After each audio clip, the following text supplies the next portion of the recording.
सतूर के दरबार में भी पता नहीं कितने दुखी जाया करते थे और सब को वहाँ सत्संग में बैठाया जाता था।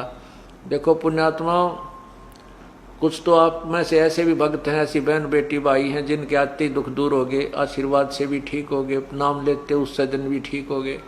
और कुछ एक ऐसे हैं जो अभी तक उनको 2 दिन 10 दिन 20 दिन महीना 2 महीने भी लग सकते हैं।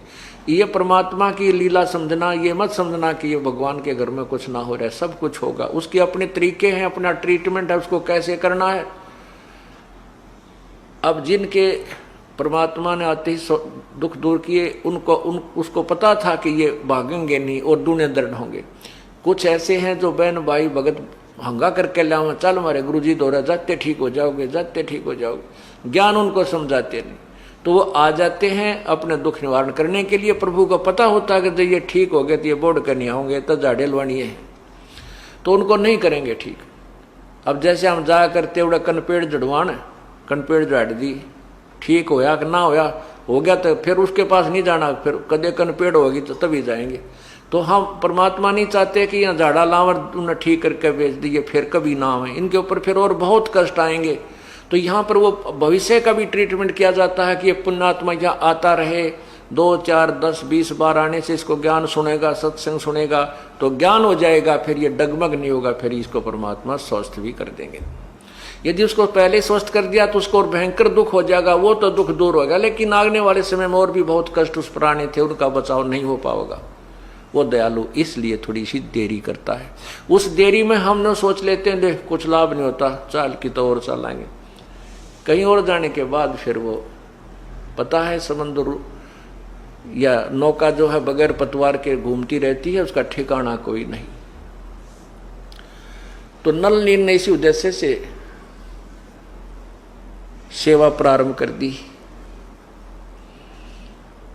अब वो क्या करते थे, कोई भी रोगी आता था तो परमात्मा के पास बहुत दुखी आते थे। एक बार तो कहते हैं काशी में 160 कोढ़ी थे और वो कोढ़ी चले गए। कहने लगे भगवान आप सबके दुख दूर करते हो, हमारा भी कर दो। नु बोला परमात्मा बोले भाई थारे तुम्हारे दुख न कद नाट्या में, तुम आए ताज हो। उनको कहा बेटा तुम भजन करो, भक्ति करो, तुम स्वस्थ हो जाओगे।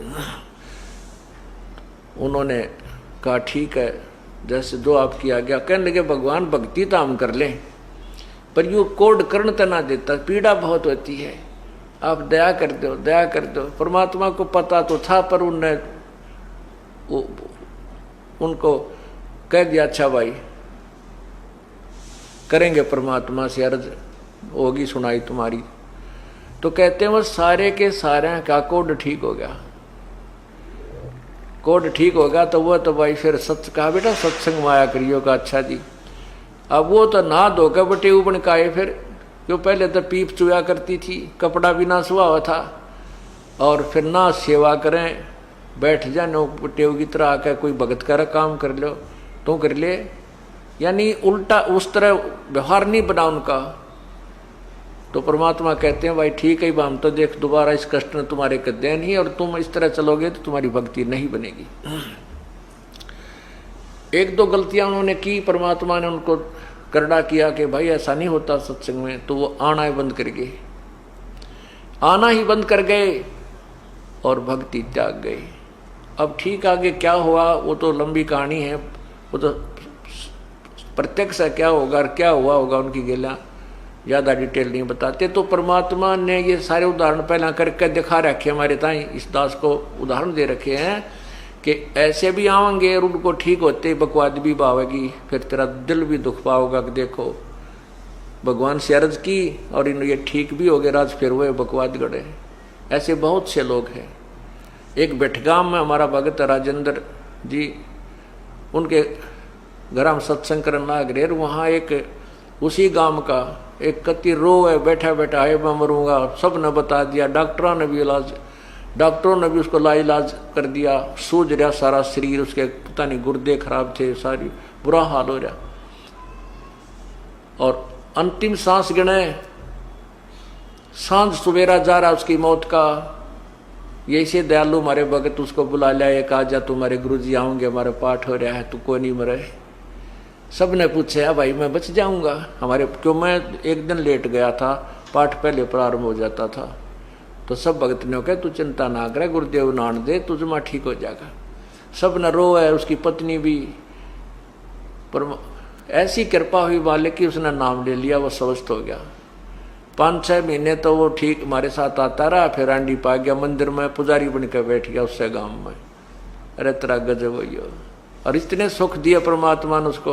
तो ऐसे भी जिन और बतेरे हैं, तो इसलिए प्रभु अपने हिसाब से करते हैं। 1-2 बार तो अपने भक्तों जो जिनको आप लाते हो किसी को, प्रभु कर देते हैं। लेकिन हमारा उद्देश्य ये है कि ठीक ठाक तो 2 मिनट का काम है, 2 सेकंड का कुछ भी नहीं उस भगवान के लिए यो।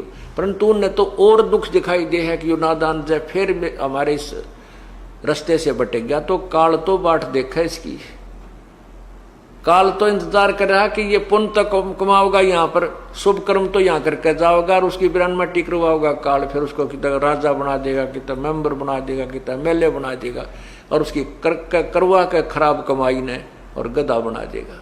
परमात्मा को पता है ये मेरी आत्मा है, और काल के जाल में तुरंत फंस जाती है। मेरे ज्ञान को तो मैं 10 वर्ष समझाऊं, और दूसरा 1 दिन में उसकी सारी बात मेरी ज्ञान को काट के वो काल का दूत उसमें फिट कर देता है मेरे भक्त में, और मेरे से दूर कर देता है। अंत कोट बाजी जहां हम रचे सकल ब्रह्मंडे, कहे कबीर मैं के करूं ये काल करे जीव खंडे। परमात्मा कहते हैं कि मैं सारी सृष्टि की रचने वाला हूं, मैं इतनी समर्थ शक्ति होते हुए भी अब मैं के करूं यो काल मेरे जीव को, मेरी आत्मा को, जो मेरी शरण में आ चुका है, उसने भी खंड कर देता, उसका नाम तुड़वा देता, कोई न कोई बकवाद गढ़ा के, कोई बहाना बना के। अनंत कोट बाजी जहां हम रचे सकल ब्रह्मंड। गरीबदास जी बताते हैं, कबीर जी यूं कहते हैं, कह कबीर मैं के करूं यू काल करे जीव खंड। यू काल जो है हमारे जीव को खंड कर देता है, यानी तोड़ देता है, उसको अपने पाले में ले जाता है। हमने शुभ कर्म तो करते हैं परमात्मा के बताई विधि से, 1-2-4 साल हम साधना कर लेते हैं, हमारे पास वो भक्ति का धन हो जाता है, और फिर हम सत्संग त्याग जाते हैं। उस अपने किए हुए सत्संग के दौरान शुभ शास्त्र अनुकूल साधना में किए हुए पुण्यों को फिर ये प्राणी अन्य योनियों में, अन्य जन्मों में मनुष्य जीवन पाकर प्राप्त करता है। तो उसमें वो अच्छा राजा भी बन सकता है, सेठ भी बन सकता है, उसी के पुण्य होते। और यदि उसको आगे भक्ति नहीं मिलेगी तो फिर वो पूंजी समाप्त हो जाती है। तो इसलिए हम हर दृष्टिकोण को सोचकर परमात्मा की आज्ञा अनुसार यहाँ सब क्रिया की जाती है। आप कोई लेट भी हो रहा है, किसी को कोई आराम नहीं हो पा रहा है, उसके लिए बताया कि द्वार धनी के पड़ा रहे, धक्के धनी के खा, 100 काल झकझोल ही पर द्वार छोड़ ना जा। राम नाम रटते रहो, राम नाम रटते रहो, जब तक घट में प्राणे, कदे तदीन दयाल के बनक पड़ेगी कानी। कभी तो उस दीन दयाल के यानी परमात्मा कभी तो सुनेगा जरूर आपकी। और यही भगवान है जो सुनने वाला, और कोई सुन भी नहीं सकता।